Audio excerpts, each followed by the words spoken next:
The mountain air over Asheville, North Carolina, was the kind of cold that bit clean and honest. It was early December, and the Blue Ridge Mountains wore their winter coat with dignity.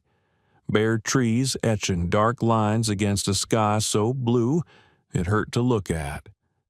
The temperature hovered just above freezing, and the world smelled of wood smoke, pine, and the promise of snow that hadn't yet fallen. Senior Chief Jake Mercer guided his battered Ford F-150 down the winding two-lane highway, the engine's rumble a comforting bass note beneath the whisper of the tires. In the passenger seat, perfectly still save for the subtle movement of his ears tracking distant sounds, sat Thor. Thor was a 5-year-old Belgian Malinois, 90 pounds of lean muscle wrapped in a short fawn-colored coat with a black mask that gave him the appearance of a perpetually skeptical philosopher. His official designation was MWD, Military Working Dog, but that sterile acronym failed to capture what Thor truly was. He was Jake's shadow, his early warning system, his brother in arms. They had served 3 deployments together, from the dust-choked villages of Afghanistan to the humid jungles of the Philippines. Thor had pulled Jake from a burning vehicle in Kandahar. Jake had carried Thor, bleeding from shrapnel wounds, 4 miles through hostile territory to an extraction point. They were bound by the kind of trust that transcended species, forged in fire and sealed in blood. Jake was a man built for efficiency. At 34, he stood 6'2", with the kind of dense, functional muscle that came from years of carrying heavy loads over impossible terrain. His face was weathered, tanned by a dozen foreign suns, and marked by a thin scar that ran from his left eyebrow to his cheekbone, a gift from a Taliban knife that had come too close. His dark hair was military short, his jaw perpetually shadowed with stubble. His eyes, a pale gray-green, held the 1,000-yard stare of a man who had seen too much.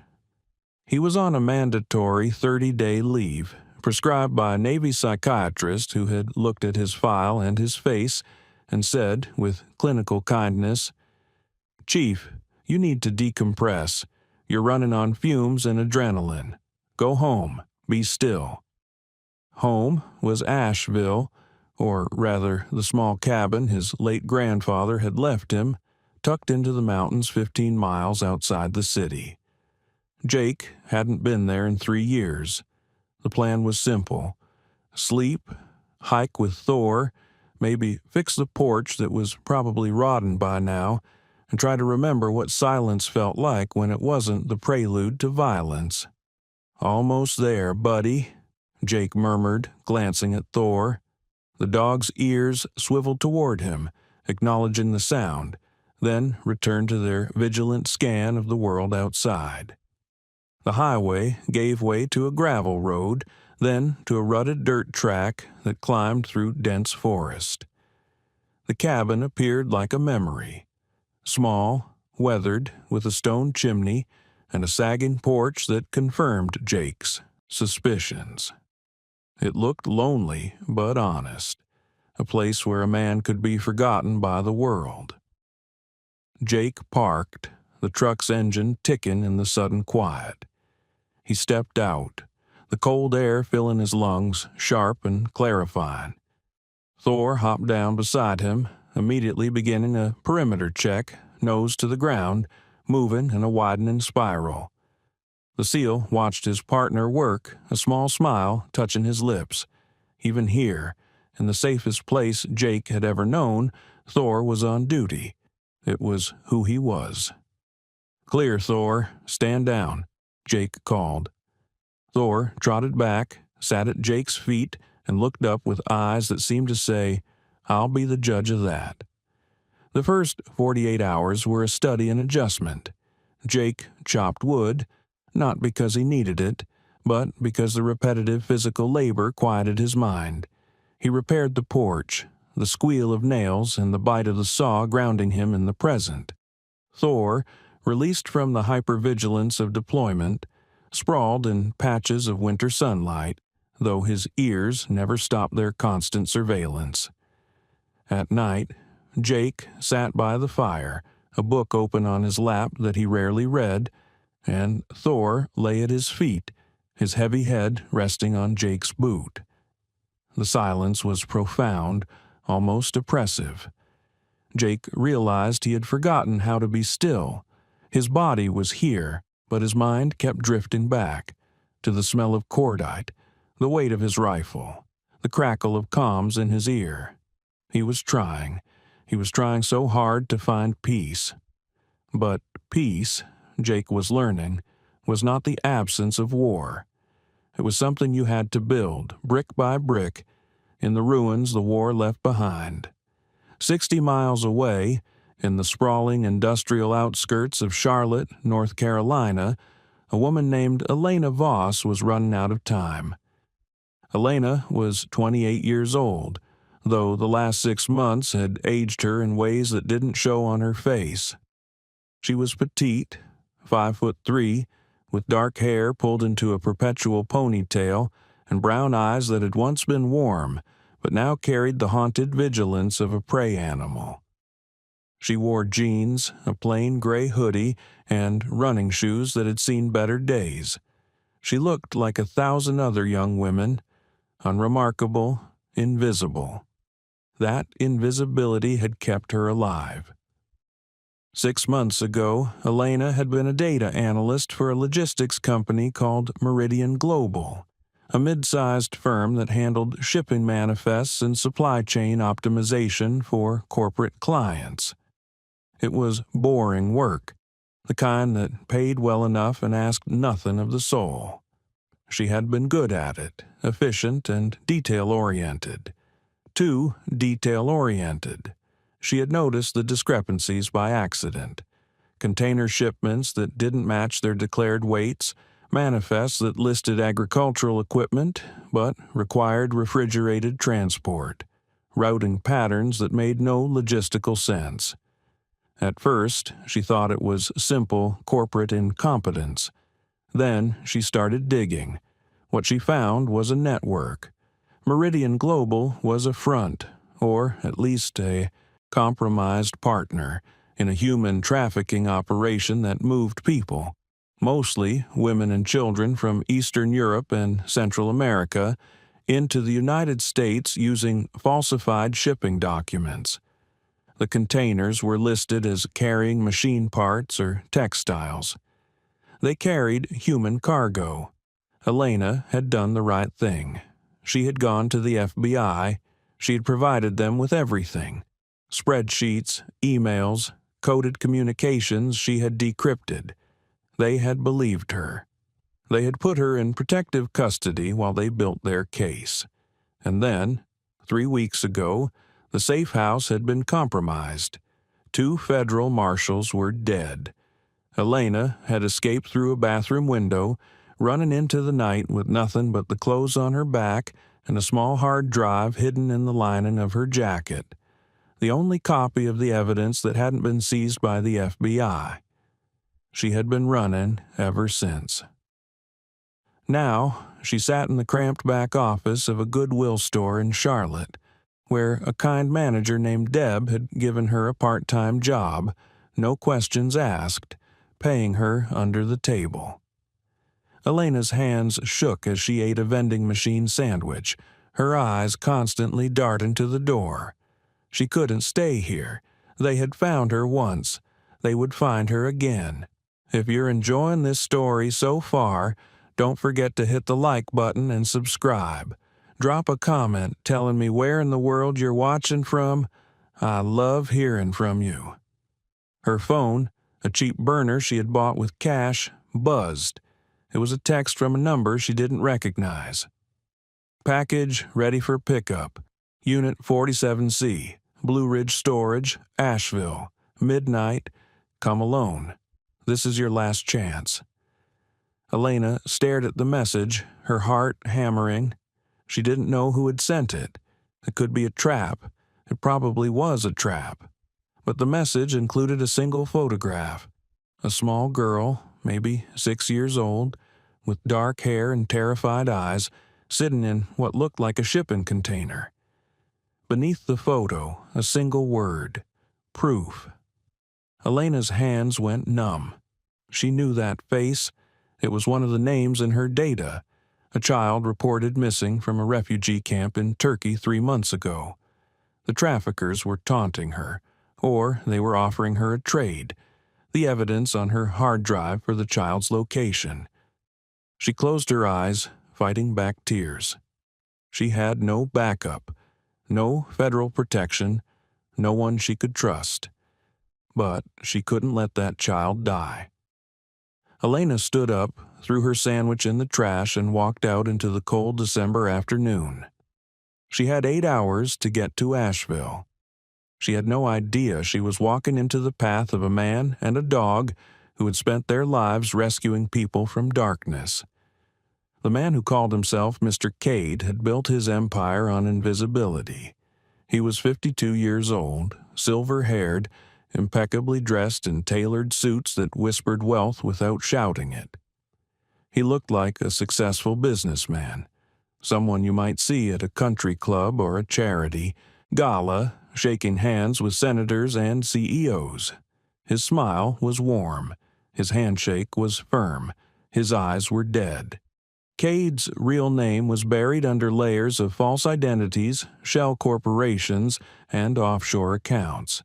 He had been a logistics coordinator for a private military contractor in the 90s, a man who knew how to move weapons, equipment, and personnel across borders without leaving a trace. When that world had proven too dangerous and too regulated, he had pivoted. Same skills, different cargo. People were more profitable than bullets.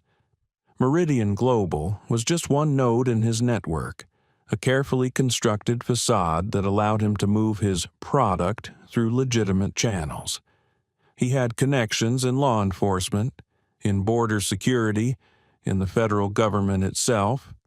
He had operated for 15 years without a single arrest, without a single indictment, and then Elena Voss had stumbled into his machine and jammed the gears.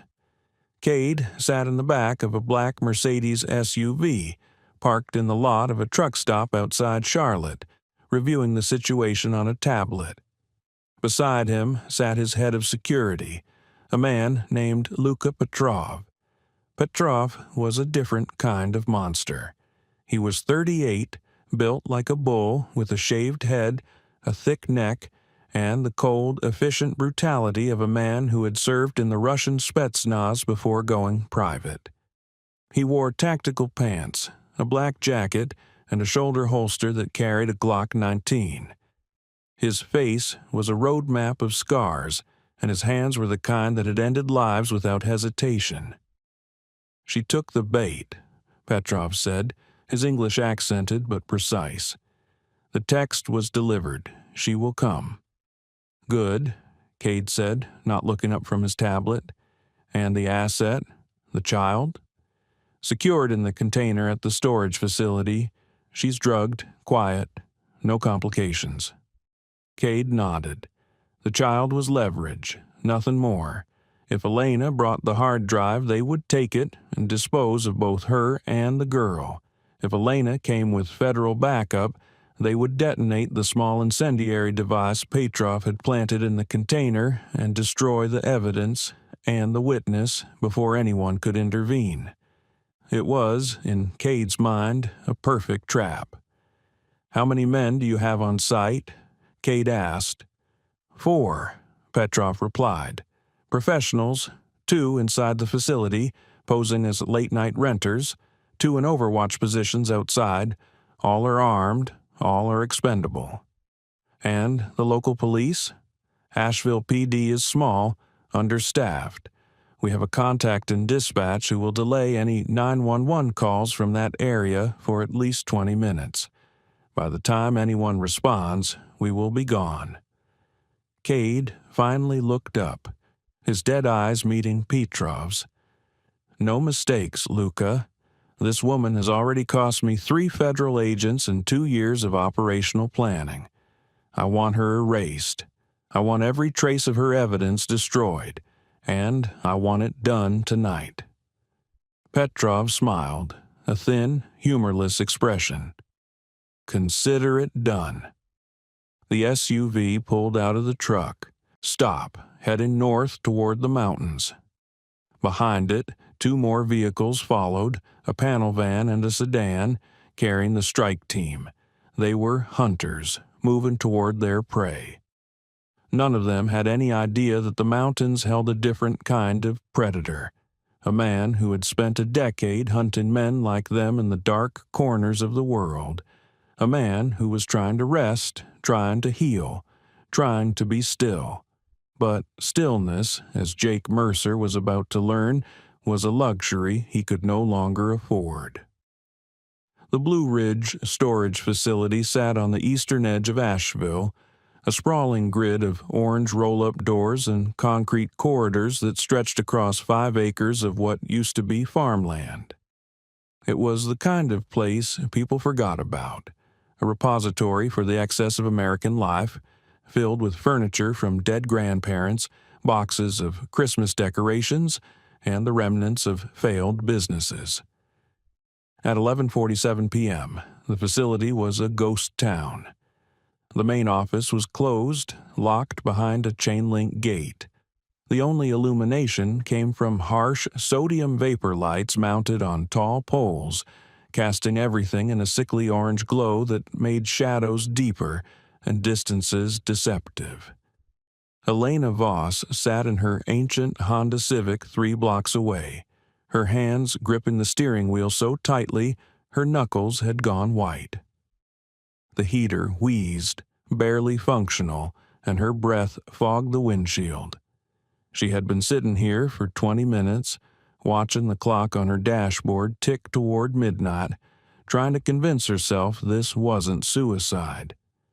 The hard drive was in her jacket pocket, a small rectangular weight that felt like it carried the mass of the sun.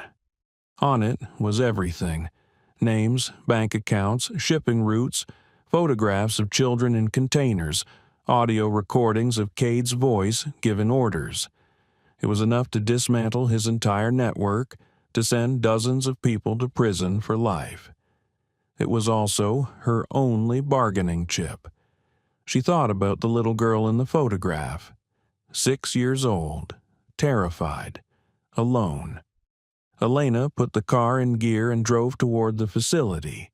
The gate code had been included in the text message. Elena punched it in with shaking fingers, and the heavy chain-link gate rolled open with a grinding metallic shriek that seemed obscenely loud in the mountain quiet. She drove through, her headlights cutting through the darkness, illuminating row after row of identical storage units. She found Building C, a long, single-story structure at the back of the complex, far from the main road. Unit 47C was in the middle of the row. There were no other cars in sight, no signs of life. That should have been her first warning. Elena parked, killed the engine, and stepped out into the cold. Her breath came in short, visible puffs. She could hear nothing but the distant hum of the highway and the ticking of her car's cooling engine. "Hello?" she called out, her voice small and swallowed by the vastness of the facility. "I'm here. I have what you want." Silence. She walked toward Unit 47C. The roll-up door was closed, secured with a heavy padlock. She stopped in front of it, unsure what to do next. And then she heard it. A soft, muffled sound from inside the unit. A whimper. A child's voice, weak and drugged, calling out in a language Elena didn't understand. "Oh, God," Elena whispered. She stepped closer, pressing her ear to the cold metal. "Hello? Can you hear me? I'm here to help you." The child whimpered again, the sound breaking into a sob. Elena grabbed the padlock, pulling at it uselessly. "Hold on, I'm going to get you out." She spun around, looking for something. A tool, a rock, anything she could use to break the lock. That's when the lights went out. Every sodium vapor lamp in the facility shut off simultaneously, plunging the world into absolute darkness. Elena gasped, her heart slamming against her ribs. "What?" The voice came from behind her, smooth and calm and utterly devoid of warmth. "Miss Voss, how punctual." Elena whirled. A figure stepped out of the shadows between the storage units.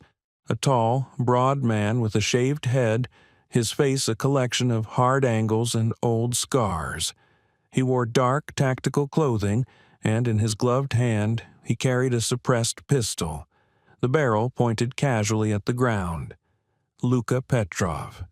"You brought the drive?" he asked, his accent thick. Elena took a step back, her hand instinctively going to her jacket pocket. "Where's the girl?" The text said, "The girl is here," Petrov said, nodding toward Unit 47C. "Alive. For now. You give me the drive, I give you the code to the lock. Simple exchange." "How do I know you won't just kill us both?" Elena's voice was shaking. Petrov smiled, and it was a terrible thing to see. "You do not, but you have no choice." Two more figures emerged from the darkness, men in similar tactical gear, moving with the silent coordination of professionals. They flanked Elena, cutting off any escape route. "The drive," Petrov repeated, raising the pistol slightly. "Now." Elena's hand trembled as she reached into her pocket.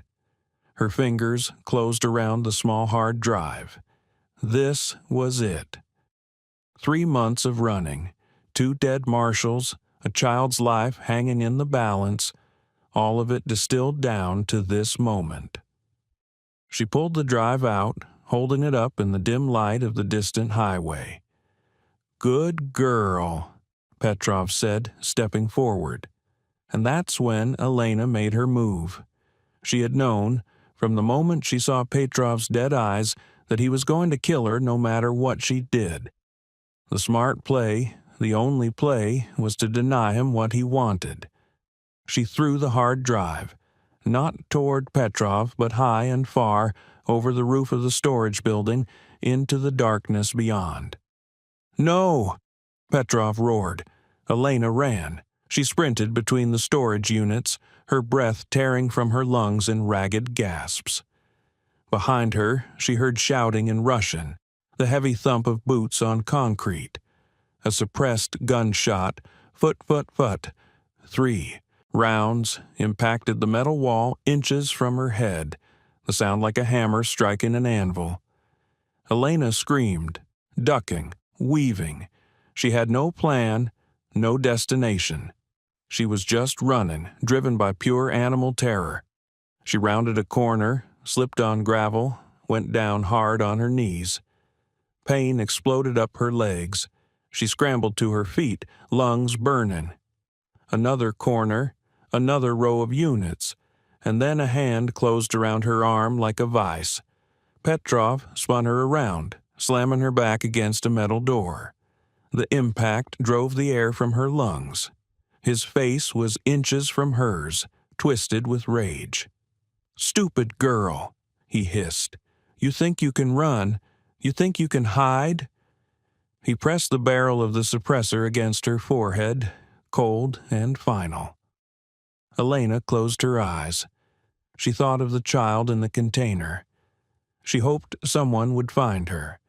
She hoped, and then the world exploded with sound. A bark, deep, concussive, furious. A sound that seemed to come from the very earth itself. Petrov's head snapped toward the noise, his eyes wide with shock. From the darkness between the storage units, a shape hurtled forward, low, fast, and utterly silent, except for that single deafening bark. Thor hit Petrov like a guided missile. Jake Mercer had not been looking for trouble. Trouble, it seemed, had found him anyway. It was 11:52 p.m. when Thor had woken him. Not with a bark. Thor was too disciplined for that. but with a low, insistent whine and the pressure of a cold nose against Jake's face. Jake had come awake instantly, the way all operators did, his hand reaching for the Sig Sauer P-26 he kept in the nightstand. "What is it, boy?" Thor was at the cabin's front window, his body rigid, his ears pinned forward. He let out another whine, higher-pitched, urgent. Jake crossed to the window, pulling back the curtain. The forest outside was dark, the moon a thin crescent offering almost no light. He saw nothing, but Thor saw something, or heard something, or smelled something. "Show me," Jake had said, pulling on boots, jeans, and a jacket. He clipped Thor's tactical leash to his collar, grabbed a flashlight, and stepped out into the cold. Thor had immediately pulled toward the dirt road, his nose down, tracking something.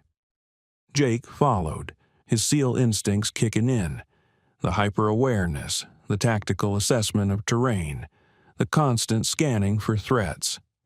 They had walked for 10 minutes when Jake heard it, the distant metallic clang of a gate opening. Then, faintly, a woman's voice calling out. Jake's blood went cold. The Blue Ridge storage facility was less than a mile from his cabin, just over the ridge. He hadn't even known it was there. Thor pulled harder, his body language shifting from curious to urgent. And then they heard the gunshots. Suppressed fire. Phut, phut, phut. Unmistakable to anyone who had been in combat.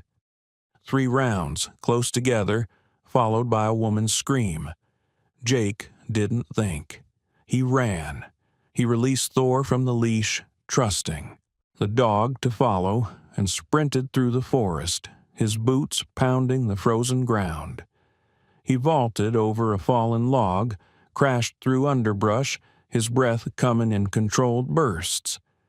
He cleared the ridge and saw the storage facility below, a grid of orange-lit buildings, but the lights were off.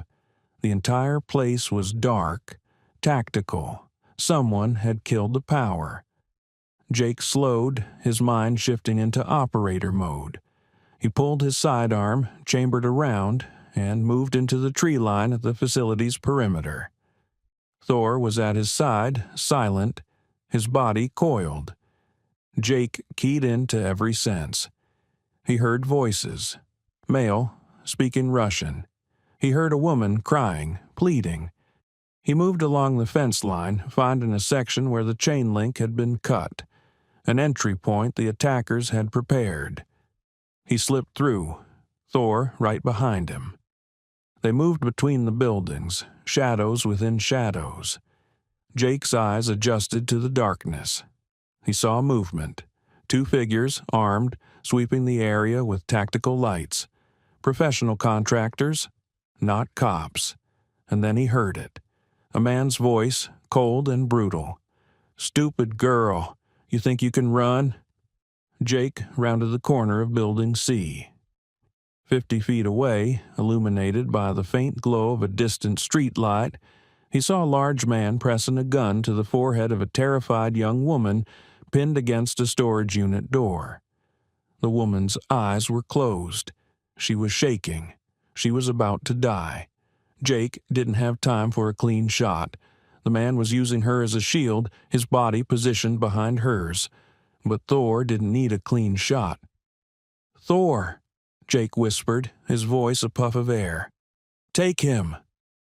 Thor exploded forward with that single, earth-shattering bark, a sound designed to terrify, to disorient, to announce that death was coming.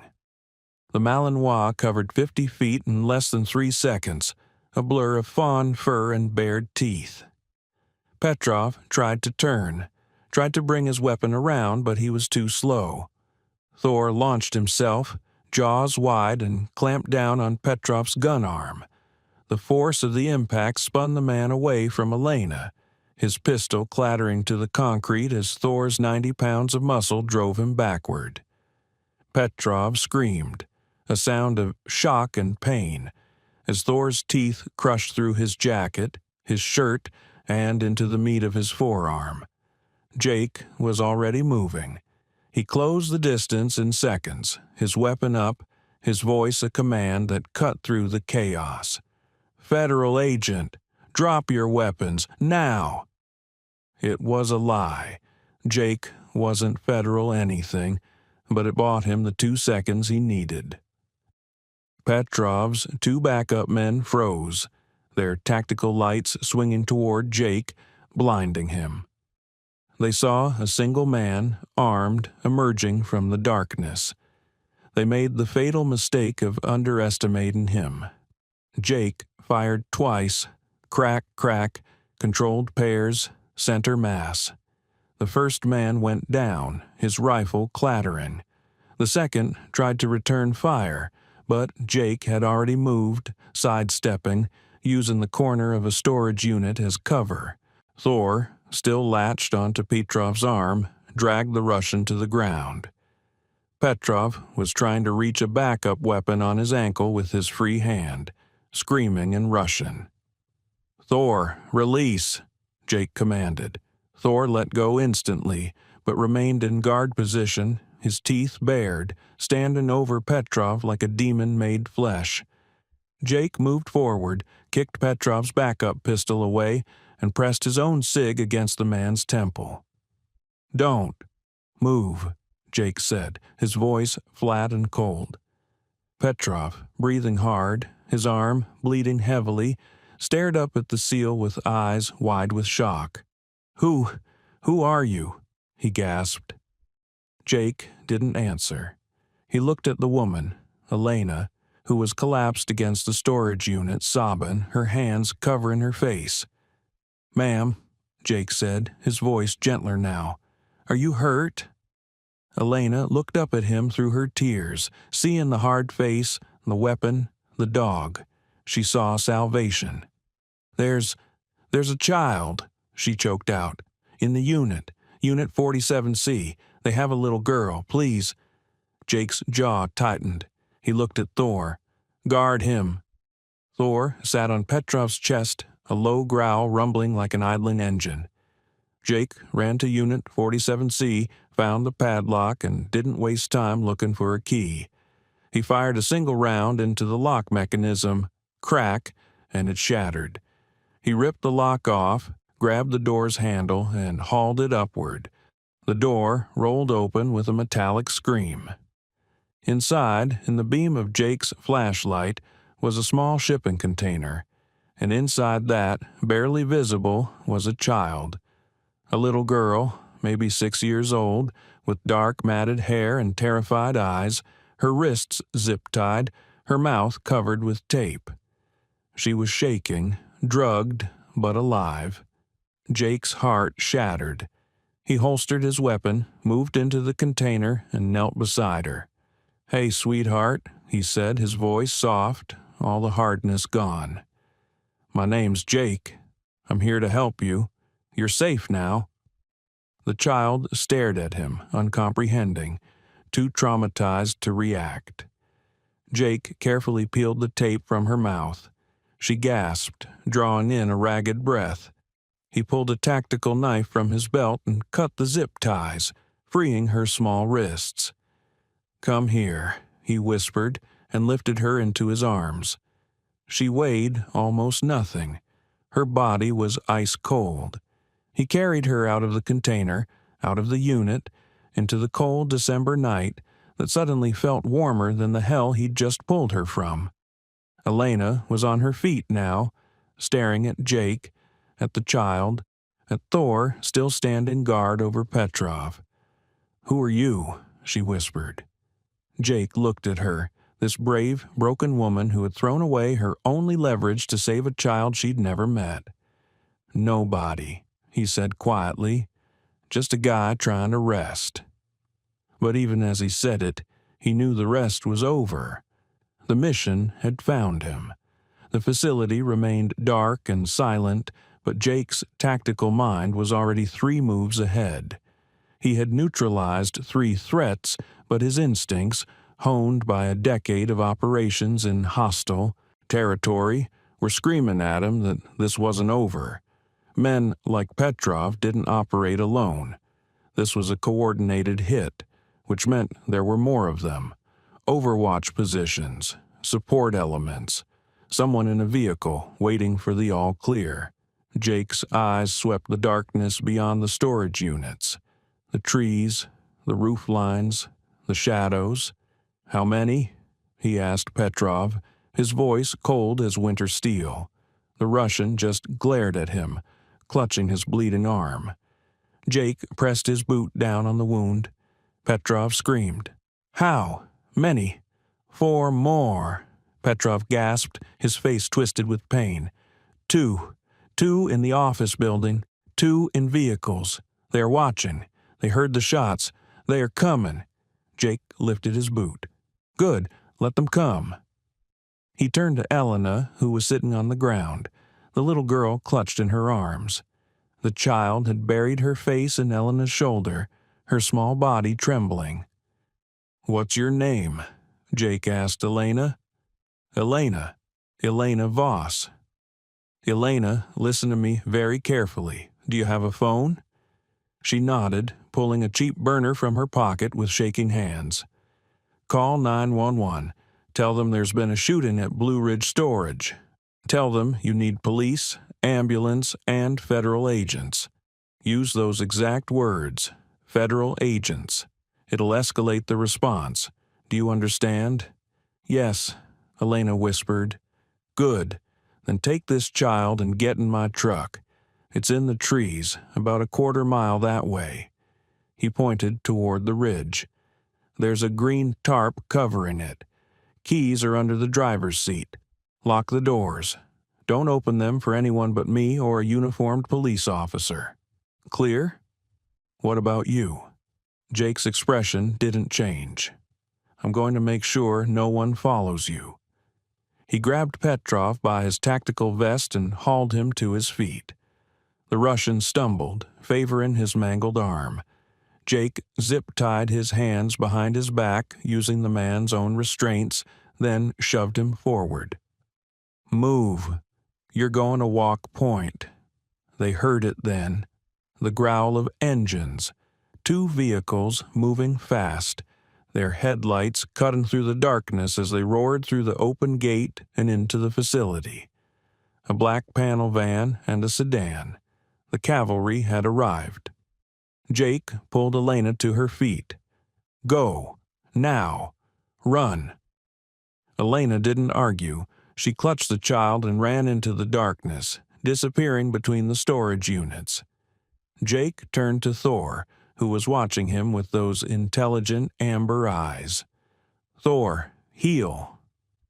The Malinois moved to Jake's left side, perfectly positioned, waiting for the next command. Jake looked at Petrov. "You're going to tell them to stand down. You're going to tell them this operation is blown and they need to extract. If you don't, I'm going to let my dog finish what he started." Petrov spat blood. "They will not listen. They have orders. Kill the woman. Destroy the evidence. No witnesses." "Then I guess they're going to die," Jake said quietly. The vehicles screeched to a halt 50 yards away, their headlights blinding. Doors opened. Jake counted 4 silhouettes, armed men moving with tactical precision, using the vehicles as cover. A voice called out in accented English, "Petrov, report." Jake pressed his cig against the back of Petrov's skull. "Answer them." Petrov hesitated, then shouted, "It is compromised. The woman escaped. Fall back." "Where is the package?" the voice demanded. "Gone. The drive is gone. We need to—" Jake heard the sound before Petrov did, the distinct crack of a rifle shot. Petrov's head snapped forward and he crumpled, a neat hole in his forehead. Dead before he hit the ground. They had executed their own man rather than risk him talking. Jake dove behind a storage unit, Thor right beside him, as a hail of automatic gunfire tore into the space where he'd been standing. Bullets sparked off metal, punched through thin walls, filled the air with the stink of cordite and the scream of ricochets. These weren't cops. These were professional killers, and they had just declared war. Jake's mind shifted. He wasn't a civilian anymore. He wasn't on leave. He was an operator in a hostile environment, outnumbered and outgunned. But he had fought worse odds in the worst places. He smiled, cold and grim. "Thor," he whispered. "Hunt." The war had come home, and Jake Mercer was going to teach these men what it meant to fight a SEAL on American soil. The tactical situation was simple and brutal. Jake was pinned behind Unit 34C, a thin sheet of corrugated metal between him and four armed contractors with automatic weapons. They had light, vehicles, and superior firepower. He had darkness, terrain knowledge, and Thor. The odds, Jake decided, were almost fair. He took a breath, his mind clicking through the battlefield geometry.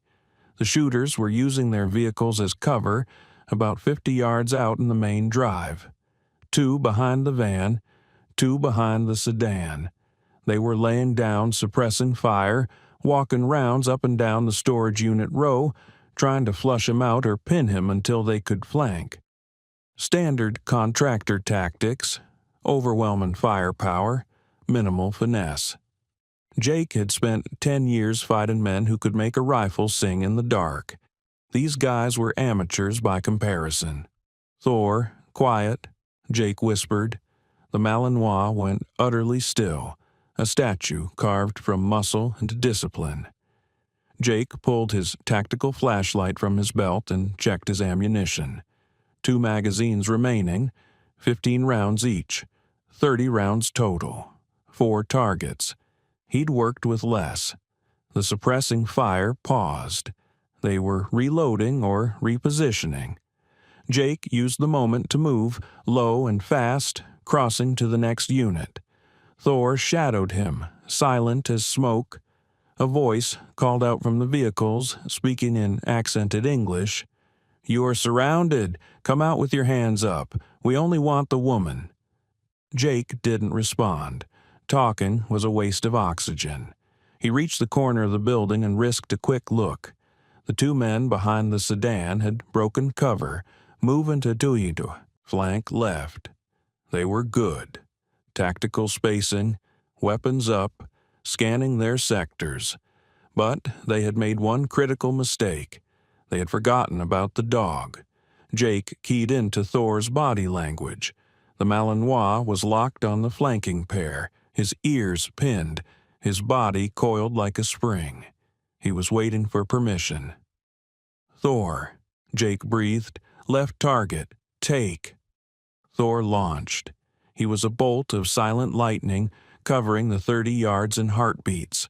The 2 contractors didn't hear him until he was already airborne. Thor hit the first man, a tall, lean operative with a tactical beard, square in the chest. The impact drove the man backward into the sedan with a metallic crunch. Thor's jaws closed on the man's gun arm, his teeth punching through jacket, flesh, and tendon. The contractor screamed, his rifle clattering to the asphalt.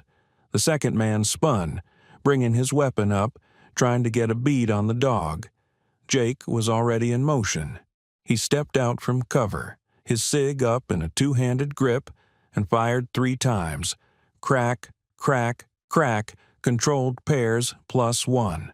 The first round hit the second contractor's center mass. The second hit his shoulder, spinning him. The third took him in the throat. He dropped, gargling, his weapon discharging wildly into the sky as he fell. "Thor! Release! Cover!" Thor let go of the first contractor's mangled arm and darted behind the sedan as the 2 remaining shooters opened up from the van, their muzzle flashes strobing the darkness. Jake was already moving, sprinting toward the sedan, using the covering fire's predictable pattern to time his movement. Bullets chewed up the asphalt behind him, sparking off metal, whining into the night. He slid behind the sedan next to Thor, his breath controlled, his heart rate steady. The first contractor, the one Thor had hit, was on the ground, clutching his ruined arm, whimpering in Russian. Jake zip-tied him, patted him down, and took his spare magazines. "Stay down. You get to live." The man nodded frantically, his face pale with shock and blood loss. Jake popped up over the hood of the sedan and fired 4 rounds at the van. Crack, crack, crack, crack, forcing the remaining 2 shooters to duck. He dropped back down, ejected his spent magazine, and slammed a fresh one home. 2 left, he muttered to Thor. "Let's make it 0. The Malinois' tail gave a single thump of acknowledgement. Jake scanned the area. The van was a problem. Armored, solid cover. He couldn't flank without crossing open ground, and they'd cut him down before he made it halfway. But he didn't need to flank. He needed to make them come to him. Jake pulled the pin on a flashbang grenade he'd taken from the downed contractor. These guys had come prepared for a siege, and tossed it overhand toward the van.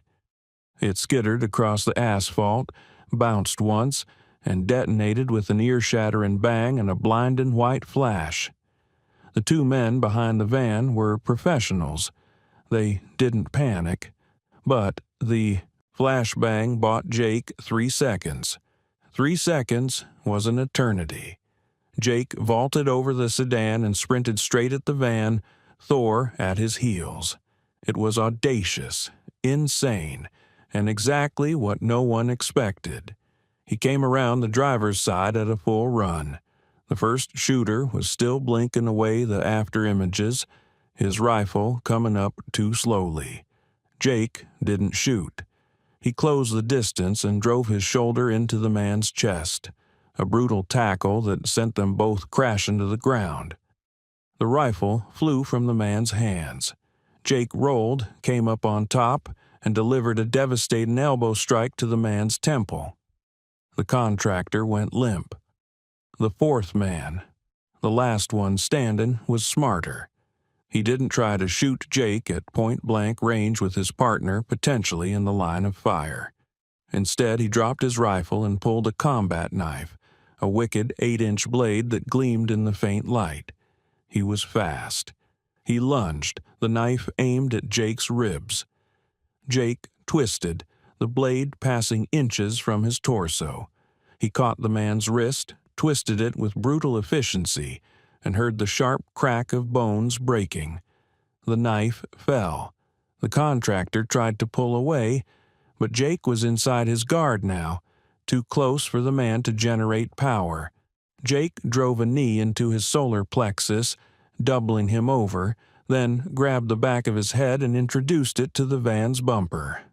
Once, twice, the man crumpled, unconscious. Jake stood over him, breathing hard, his knuckles bloodied. He looked around. 4 contractors down. Petrov dead. The facility silent except for the distant wail of sirens. Elena's 911 call was bringing help. Thor trotted over, sat at Jake's feet, and looked up at him with an expression that seemed to say, "That was fun. Can we do it again?" Jake let out a short, sharp laugh, half adrenaline, half relief. He reached down and scratched the dog's ears. "Good boy, Thor. Best damn partner I've ever had." A weak voice came from behind the sedan. It was the contractor with the mangled arm, still conscious, staring at Jake with a mix of terror and awe. Who the hell are you?" the man gasped in heavily accented English. Jake looked at him, his gray-green eyes cold and utterly without mercy. "Nobody you want to meet twice." He zip-tied the 3 surviving contractors together in a line, propped them against the van, and waited for the cavalry to arrive.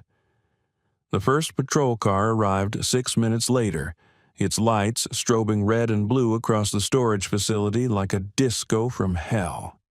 2 Asheville PD officers emerged, weapons drawn, shouting commands into the chaos. "Hands up! Get on the ground, now!" Jake was sitting on the hood of the sedan, his cig disassembled on the metal beside him, a clear signal that he was not a threat. Thor sat at attention beside him, calm and professional. "My name is Jake Mercer," Jake called out, his voice level. "Senior Chief, United States Navy SEALs. My military ID is in my right jacket pocket. These 3 men are suspects in a kidnapping and attempted murder. The victims are safe. I am armed, but I'm not a threat." The officers approached cautiously, their weapons still trained on him. The younger cop, a kid who looked maybe 25, was visibly shaking. The older one, a sergeant with gray at his temples, moved with the careful deliberation of a man who had seen some things. "Keep your hands where I can see them," the sergeant ordered. "Yes, sir," Jake said, raising his hand slowly. The sergeant holstered his weapon, approached, and carefully retrieved Jake's military ID from his pocket. He examined it under his flashlight, his eyes widening slightly. "Senior Chief Mercer," the sergeant said, his tone shifting from command to something approaching respect. "Sir, I'm Sergeant Hale. Can you tell me what the hell happened here?" "I heard shots. I came to help. These men were attempting to execute a woman and a child. I intervened." Sergeant Hale looked at the 3 zip-tied contractors, then at the 2 bodies covered with tarps the younger officer had already placed. He looked at Thor, who was sitting like a statue, and then back at Jake. "You intervened," Hale repeated slowly, "against 5 armed men, by yourself." "6, Jake corrected. "The one under the tarp by Unit 47C was the team leader. His own men took him out." More sirens, more vehicles. The facility was rapidly filling with police, paramedics, and, within 10 minutes, federal agents. A black SUV rolled through the gate, moving with the kind of authority that made the local cops step aside. The doors opened, and 2 people emerged. The first was a tall black man in his 40s, built like a linebacker, wearing a dark suit and a permanent expression of professional skepticism. His name, Jake would learn, was Special Agent Marcus Holt, FBI. The second was a woman in her mid-30s, with dark hair pulled into a tight bun and sharp green eyes that took in the entire scene in a single analytical sweep. She wore tactical pants, a windbreaker with FBI stenciled across the back, and moved with the kind of crisp efficiency that spoke of military training. Her name was Special Agent Naomi Cross. She walked straight to Jake, her eyes never leaving his face.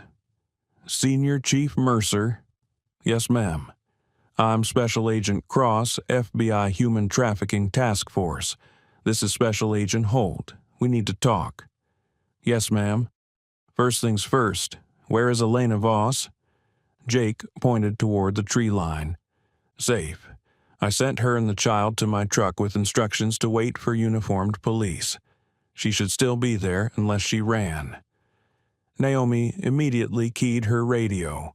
"All units, we have a witness and a juvenile victim in a vehicle, approximately quarter-mile northeast of the facility, in the tree line. Approach with caution. They're traumatized. Send paramedics." She turned back to Jake. "Walk me through it. Every detail."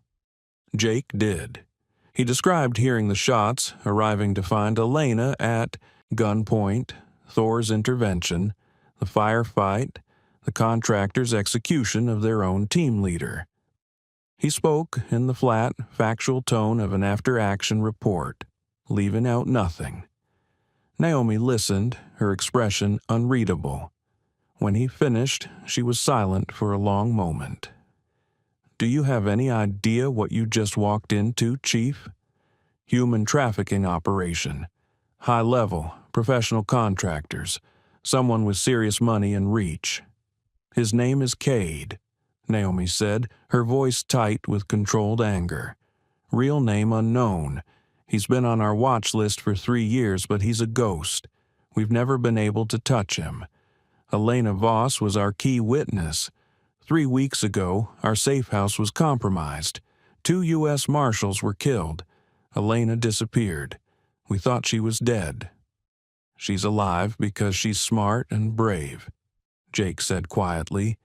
She threw away the only leverage she had to save a child she'd never met. Naomi's expression softened fractionally. That sounds like Elena. Agent Holt had been examining the scene, taking photographs, interviewing the local cops. He walked over, holding an evidence bag containing a tactical radio. "Cross, you need to hear this." He pressed play on the radio's recording function. A voice crackled through, smooth, cultured, utterly cold. "Petrov, this is Kade. Status report." Silence. "Petrov, respond. What is your situation?" More silence. Then, faintly, the sound of gunfire and shouting. "Abort. Abort the operation. Sanitize the scene and extract. I repeat." The recording cut off. Naomi looked at Jake.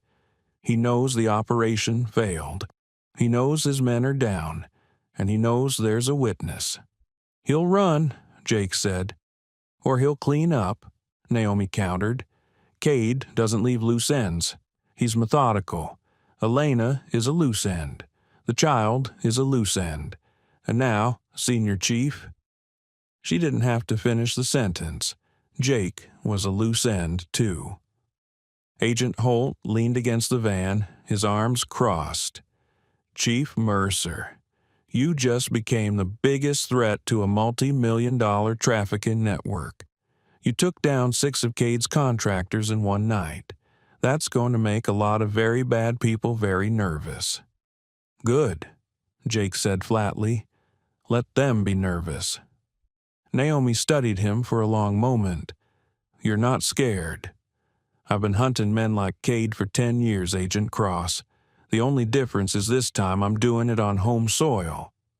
A young FBI tech ran up, tablet in hand, breathless. "Agent Cross, we got something. The hard drive." "What?" "The witness, Elena. She threw it. We found it in the grass behind Unit 47C. It's intact, password protected, but our guys are cracking it now." Naomi's eyes lit up. "If that drive has what we think it has everything," Jake said. "Elena wouldn't have risked her life for anything less." 30 minutes later, the preliminary analysis came back. The hard drive contained shipping manifests, financial records, encrypted communications, photographs, and video evidence that linked Kade's network to over 200 missing persons across 6 countries. It was a prosecutor's dream. It was enough to dismantle an empire. Naomi stood beside Jake, watching as the evidence was cataloged, as the contractors were loaded into federal transport vehicles, as the child, now sedated and being treated by paramedics, was prepared for transport to a hospital. "Chief Mercer," Naomi said quietly, "you saved more than just Elena and that girl tonight. You just handed us the biggest human trafficking bust in a decade." Jake looked at her, his expression unreadable. "I didn't do it for the bust, Agent Cross. I did it because a dog woke me up and a woman was screaming." Naomi smiled, a small, genuine expression. "You know, the Bureau could use someone like you. Ever think about going federal?" "I think about being left alone," Jake said. "I think about sitting on my porch with my dog and not hearing gunfire." "Is that what you really want?" Jake looked at Thor, who was lying in the grass, his head on his paws, watching the controlled chaos with patient intelligence. "I don't know anymore," Jake admitted. Agent Holt walked over, holding a phone. "Cross, we got a hit on one of the contractor's phones. Incoming text from an unknown number, sent 15 minutes ago." He showed her the screen. Naomi's face went pale. The message read, Operation failed. Primary witness and evidence secured by unknown hostile. Location, Blue Ridge Storage, Asheville, NC. Recommend immediate extraction and secondary contingency. K. Beneath it, a second message. Witness is Elena Voss. Hostile is Jake Mercer, Navy SEAL. Find them, eliminate them, no mistakes. Naomi looked at Jake. He knows your name. Jake's jaw tautened. Then he knows what's coming. The child's name, they learned from a translated interview conducted by a bureau linguist, was Amara. She was 7 years old, from a village outside Istanbul, and she had been missing for 4 months. Her parents had been told she was going to a work program. Instead, she had been sold. She was in the back of an ambulance now, wrapped in thermal blankets, her small hand clutching a stuffed dog one of the paramedics had given her. She hadn't spoken since Jake pulled her from the container. She just stared, her dark eyes enormous and empty. Jake knelt beside the ambulance, Thor sitting calmly at his side. He didn't speak. He just let the child see him, the man who had carried her out of the darkness and the dog who had fought for her. Slowly, tentatively, Amara reached out a hand. Thor moved forward, gentle as a lamb, and pressed his nose into her palm. His tail wagged once, twice, and then, for the first time since her rescue, Amara smiled. It was a small thing, fragile as glass, but it was real. Jake felt something crack open in his chest, some frozen part of himself that he'd locked away years ago. "You're safe now, sweetheart," he said softly in English, knowing she probably didn't understand the words, but hoping she understood the tone. "No one is ever going to hurt you again." Elena appeared beside him, escorted by a female FBI agent. She was wrapped in a blanket, her face pale, but her eyes were clear. She knelt beside Jake, looking at Amara. "Thank you," Elena whispered, her voice breaking. "Thank you for saving her, for saving us." "You saved yourself," Jake said, standing. "You're the bravest person I've met in a long time, Miss Voss." Elena looked up at him, this hard, scarred man with a killer's hands and a protector's heart. "Are they going to come after us?" Jake met her gaze, and his voice was iron. "Yes, but they're going to have to go through me first." Naomi walked over, her phone pressed to her ear, her expression grim. She ended the call and looked at Jake. "We need to move both of you. Kade has resources. Contractors, hackers, people inside law enforcement. Elena is going back into protective custody, and you, Chief, are being placed under federal protection, whether you like it or not." "I don't need protection," Jake said. "With all due respect, Senior Chief, yes, you do. You just became Kade's #1 priority." Jake looked at Thor, then at Elena and Amara.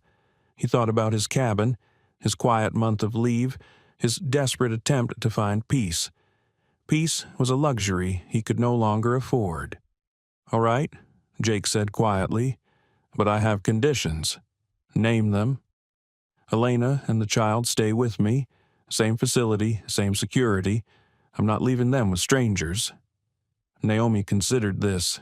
"That's unconventional." "I don't care. They trust me. The girl trusts Thor. Splitting us up is going to traumatize her worse than she already is." If this story has you on the edge of your seat, make sure to subscribe and turn on notifications so you never miss stories like this. Your support means everything and helps me bring you more incredible true stories of courage and loyalty. Naomi looked at Elena, who nodded frantically. "Please, I trust him. I don't trust anyone else." "Fine," Naomi said. "We have a secure safe house in the mountains, about 2 hours from here. Federal agents, private security, the works, you'll all go there together. But Chief, You follow our rules, no going rogue." "Agent Cross," Jake said, a hint of a smile touching his lips. "I've been following rules my entire career. Sometimes I just interpret them creatively." Despite everything, Naomi laughed. "I'm starting to see that."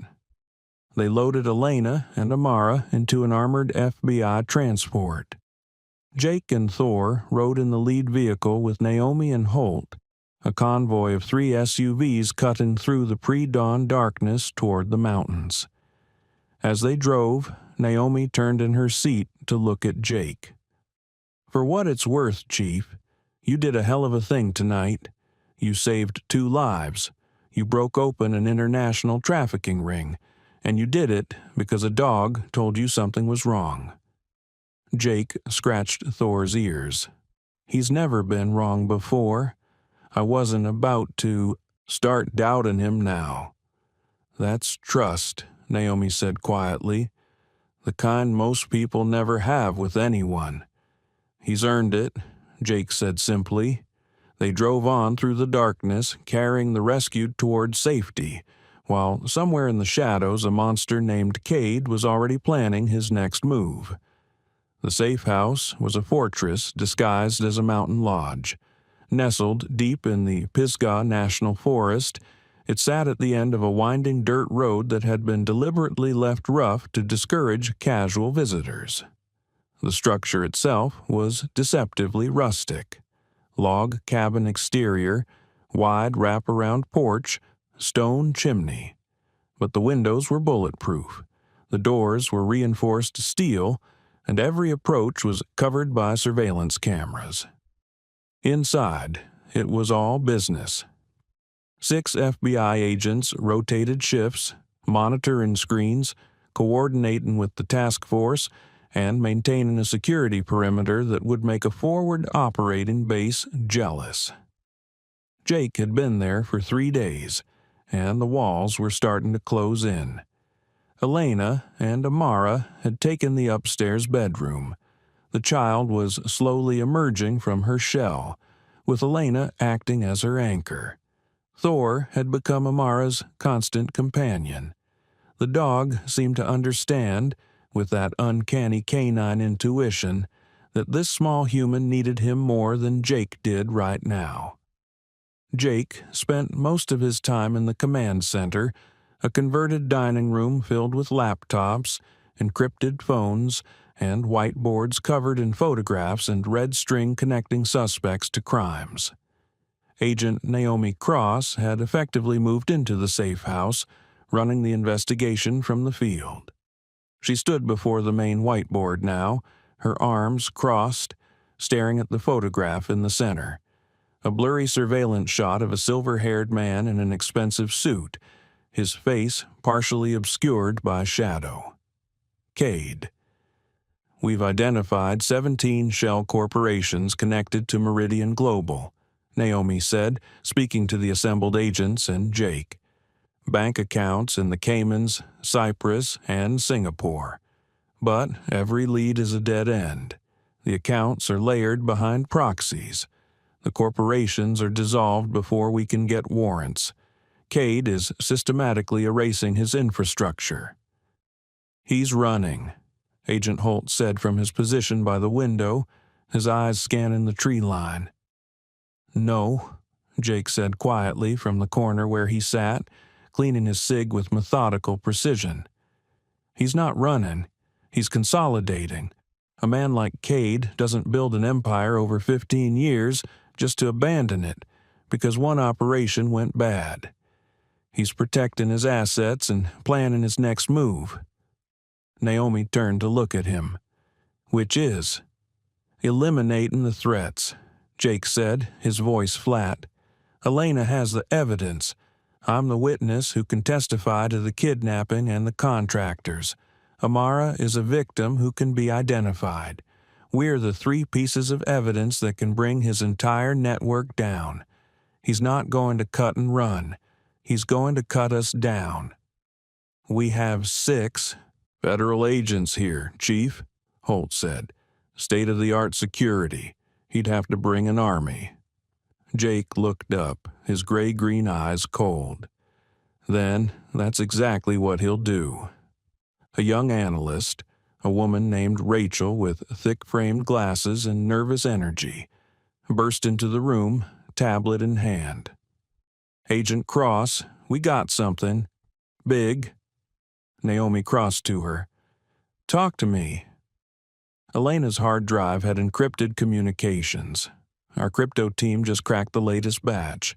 There's a name that keeps appearing in Kade's inner circle. Someone on the U.S. side who's been facilitating shipments, providing intelligence, running interference. "Who?" Naomi demanded. Rachel tapped her tablet, and a photograph appeared on the main screen.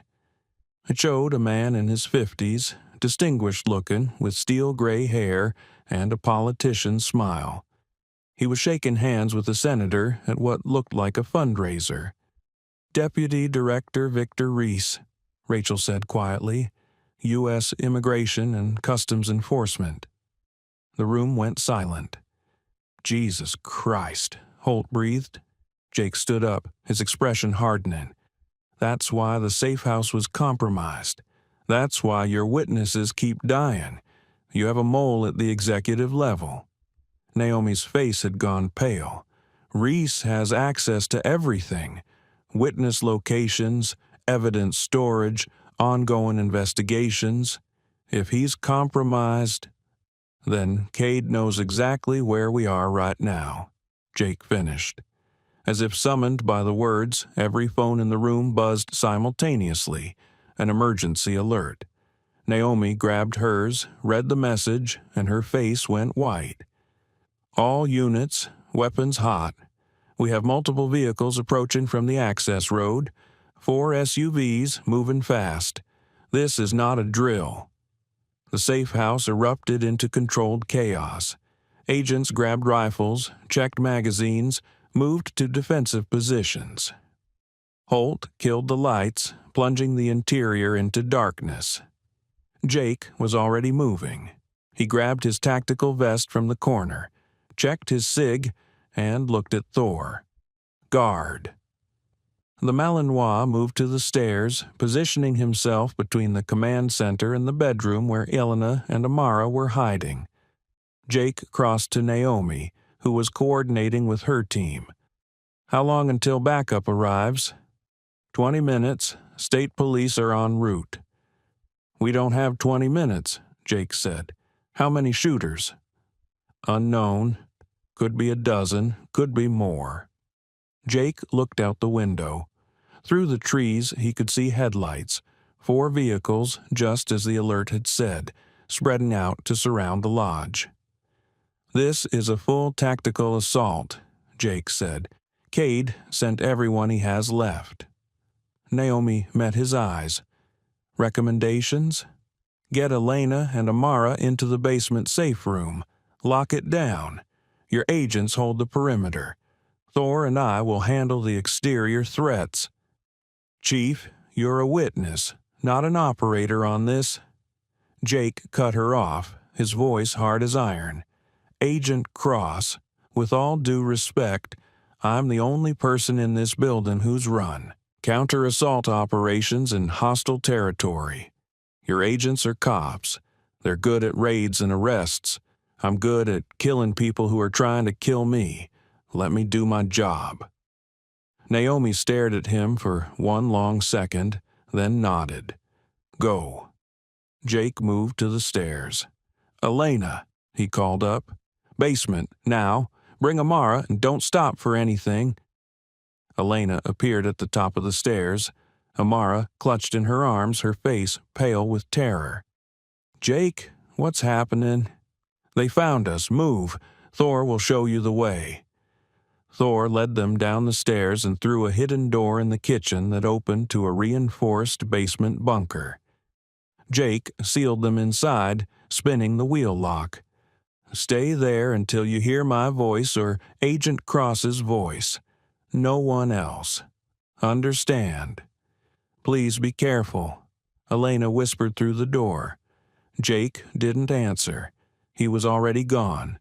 The assault began with precision. Flashbangs detonated against the reinforced windows. Bang, bang, bang.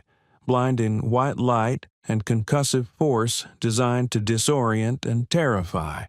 But Jake had heard flashbangs in 100 firefights. They were just noise. The contractors came in 2 waves. The first hit the front door with a battering ram. The door held. Reinforced steel didn't yield easily, but the frame cracked.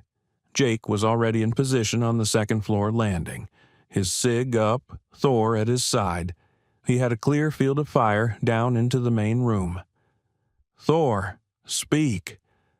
The Malinois let out a thunderous bark, a sound designed to travel, to announce, to terrify. The battering ram hit again. The door buckled. 3 contractors poured through, armed with automatic rifles, night vision goggles, moving like professionals. Jake fired 6 times. Crack, crack, crack, crack, crack, crack. Controlled bursts, center mass. 2 contractors dropped.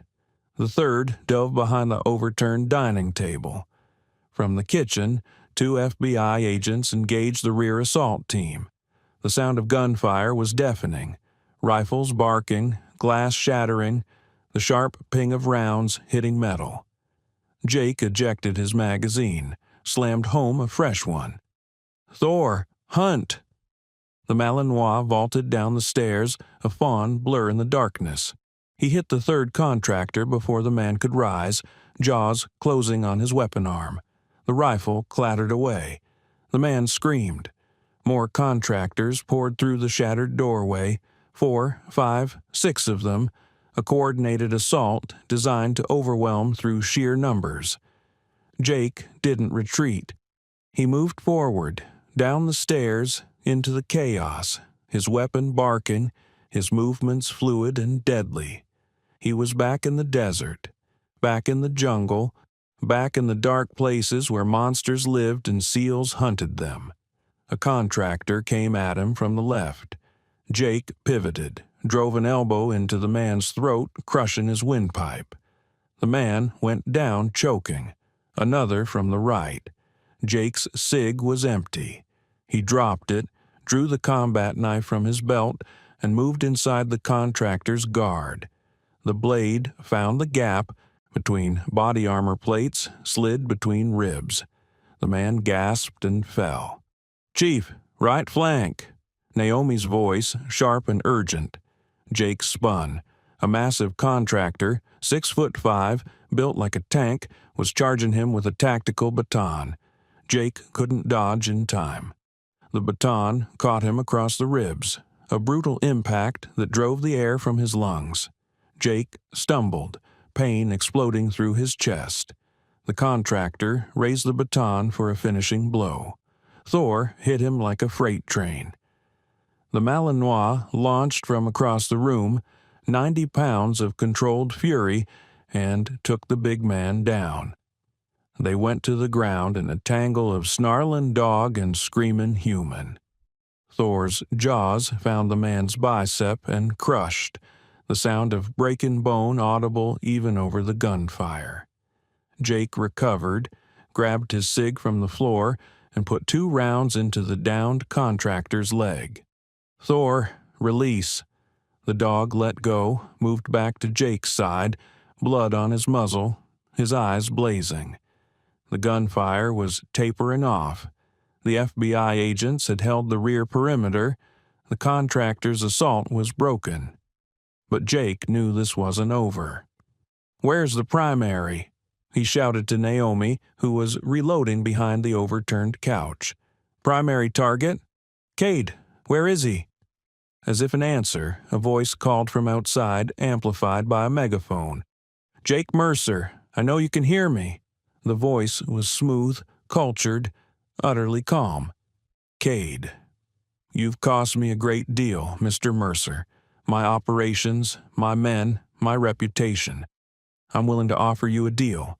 Send out Elena Voss and the hard drive and I'll leave. You and the child can live. You have my word." Jake moved to the shattered window, staying in cover. "Your word means nothing, Kade. You're finished." "Am I? Deputy Director Reese has already been alerted. The evidence you think you have will disappear. Elena Voss will be discredited. And you, Mr. Mercer, will be labeled a rogue SEAL who murdered federal contractors. This is your last chance. Send her out."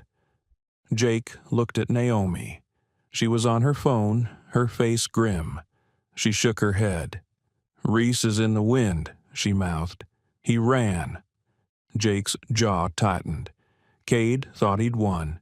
He thought he could walk away, regroup, rebuild. He was wrong. Jake pulled a flashbang from the tactical vest of a downed contractor, pulled the pin, and threw it out the window toward the voice. Bang! He was moving before the light faded, vaulting through the window, Thor right behind him. They hit the ground, running.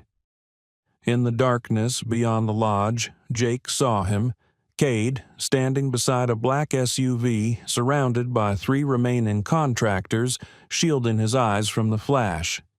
"Thor, center target. Take!" The Malinois became a missile. He crossed the 50 yards in seconds and launched himself at Kade. The contractors tried to intercept, but Thor was too fast, too focused. He hit Kade square in the chest, driving him backward against the SUV. Kade screamed, a sound of pure terror, as 90 pounds of trained aggression pinned him. The contractors raised their weapons. Jake was already there. He fired 3 times, dropping 2 of them. The third tried to run. Naomi emerged from the lodge, rifle up, and put a round through the runner's leg. He went down, screaming. Jake approached Kade, who was on the ground. Thor's jaws wrapped around his forearm, not breaking skin but holding him immobile. "Thor, stay," Jake commanded. The dog held his grip, growling low. Jake knelt beside Kade, looking into the man's terrified eyes. "You were wrong about one thing. You thought you were untouchable. You thought you could hurt innocent people and walk away. You forgot that there are men like me. Men who don't care about your money or your power or your connections. Men who only care about stopping monsters." Kade's face was pale, his cultured facade shattered. You can't prove anything. Reese is already in custody," Naomi said, walking up. She held her phone, showing a news alert. "ICE Deputy Director arrested in human trafficking scandal." "Your empire is done," Naomi continued. 17 arrests made in the last hour across 3 countries. Your network is being dismantled as we speak. You lose? Sirens filled the night. State police, more FBI, a small army of law enforcement descending on the mountain. Jake stood up, his ribs screaming in pain, his body exhausted. "Thor, release." The Malinois let go and trotted to Jake's side, sitting perfectly, waiting for his next command. Kade was zip-tied, dragged to a police vehicle, his empire crumbling around him. It was over. 3 months later, the snow fell soft and clean over the Blue Ridge Mountains.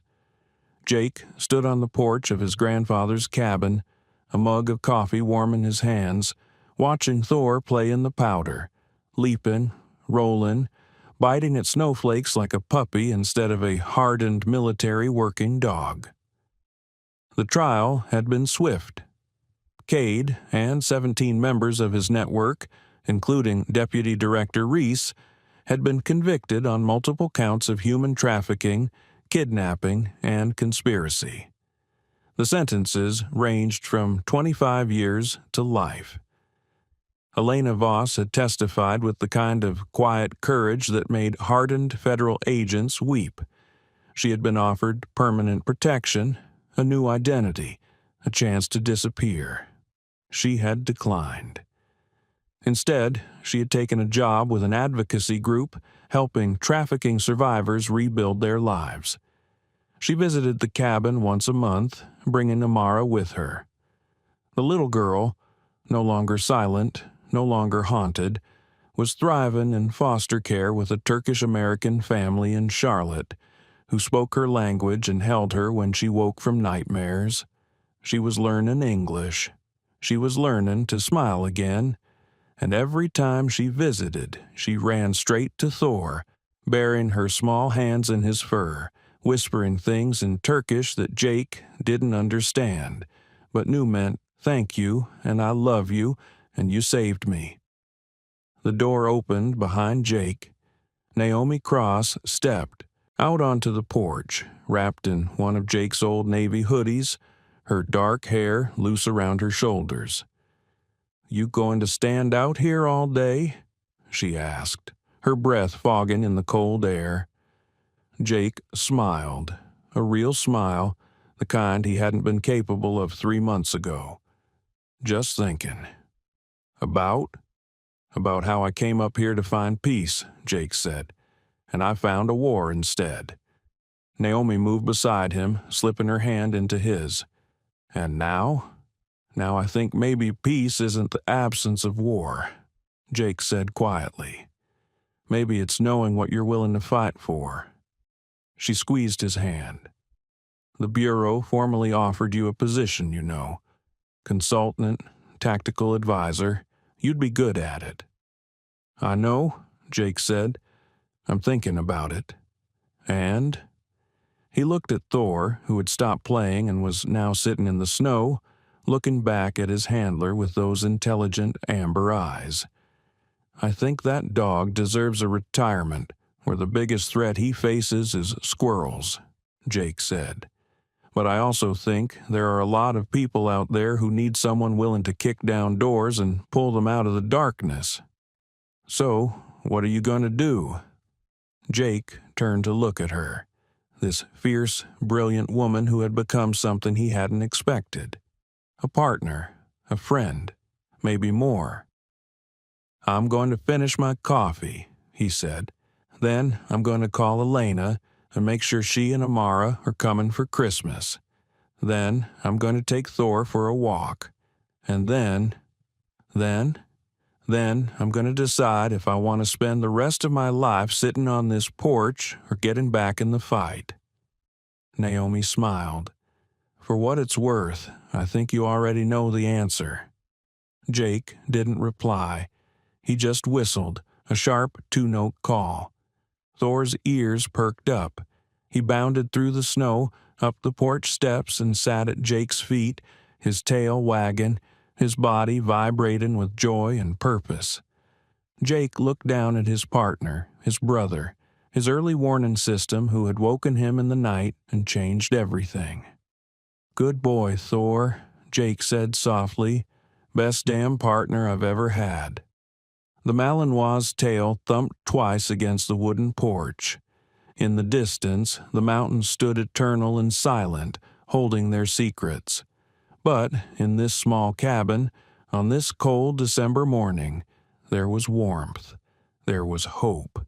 There was a warrior learning that the greatest battles weren't always fought overseas. Sometimes they were fought in storage facilities and mountain safe houses for people who had no one else to fight for them. And sometimes the greatest victories weren't measured in enemy casualties or territory gained. They were measured in the smile of a 7-year-old girl who had learned to trust again, in the courage of a woman who refused to hide, in the bond between a man and a dog who had saved each other more times than either could count. Jake took a sip of his coffee, feeling the warmth spread through his chest, and for the first time in as long as he could remember, he felt something very much like peace. Not the absence of war, but the presence of purpose. Thank you so much for watching until the end. If this story touched your heart, please share it with someone who needs to be reminded that heroes still exist. Don't forget to subscribe if you haven't already, and let us know in the comments. What was your favorite moment? Was it Thor's loyalty, Jake's protection, or the moment justice was served? We read every comment. God bless, and see you in the next story.